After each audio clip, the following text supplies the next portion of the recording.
pays-là. Alors, jusqu'à quel point êtes-vous proche, pour revenir à la question de Gilles Boko? Est-ce qu'on peut imaginer le Togo rejoindre l'AES?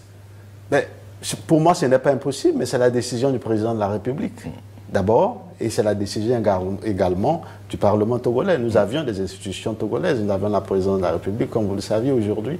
Nous mutons vers la 5e République, nous avions le Parlement.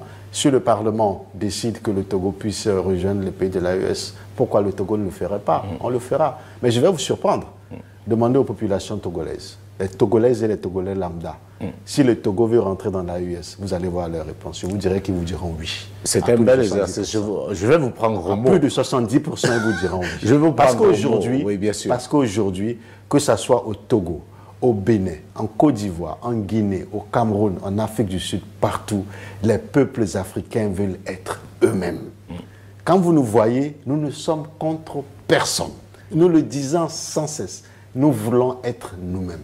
Mais le problème, c'est que certains de nos partenaires veulent que nous soyons à leur service.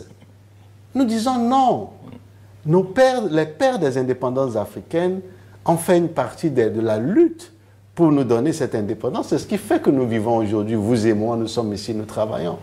Voulez-vous qu'après 60 ans, 66 ans, nous continuions? Alors quel héritage laisserons-nous à nos enfants? Je pense que c'est même irresponsable de vouloir être là, vous êtes libre et vous refusez la liberté. Vous voulez toujours être dominé par des autres. Nous disons aujourd'hui non à la domination. Vous êtes fatigué. Nous sommes fatigués. Et je vous dis fatigué, fatigué. J'ai compris. C'est là où vous allez. Voilà. Alors, la question que je vais poser, c'est à l'intellectuel Robert Dussey. Parce que vous êtes un homme de science avant tout. Qu'est-ce qui, selon vous, peut justifier le succès, parlons ainsi, de ces coups d'État militaires dans le Sahel? Parce qu'il y a quand même quelque chose qu'il faut pouvoir essayer de cerner. À l'époque, on se rappelle, les coups d'État étaient très mal vus, mais aujourd'hui, les coups d'État sont devenus populaires, salués par les gens dans la rue, et on voit, comme vous le soulignez très bien, une adhésion populaire. Qu'est-ce qui, selon vous, peut justifier cela?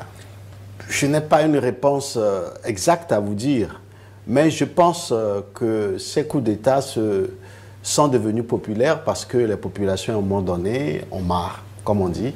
Les populations ont marre de beaucoup de choses. Mais là, il faut faire attention. Je vous rappelle que je suis contre les coups d'État. Bien entendu. Mais les populations, parfois, devant la mauvaise gouvernance, parce qu'il faut aussi faire une autocritique. Bien sûr. Il y a aussi une mauvaise gouvernance interne à nos pays, qui je dirais, est inacceptable à un certain niveau.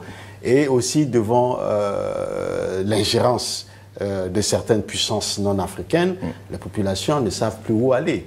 Alors quand ils découvrent des jeunes militaires qui viennent avec des promesses, alors les populations courent derrière ces jeunes militaires. Bon, nous aujourd'hui nous disons, et c'est ce que le président de la République essaie de faire, attention, nous avions connu dans les années 60, 70, 80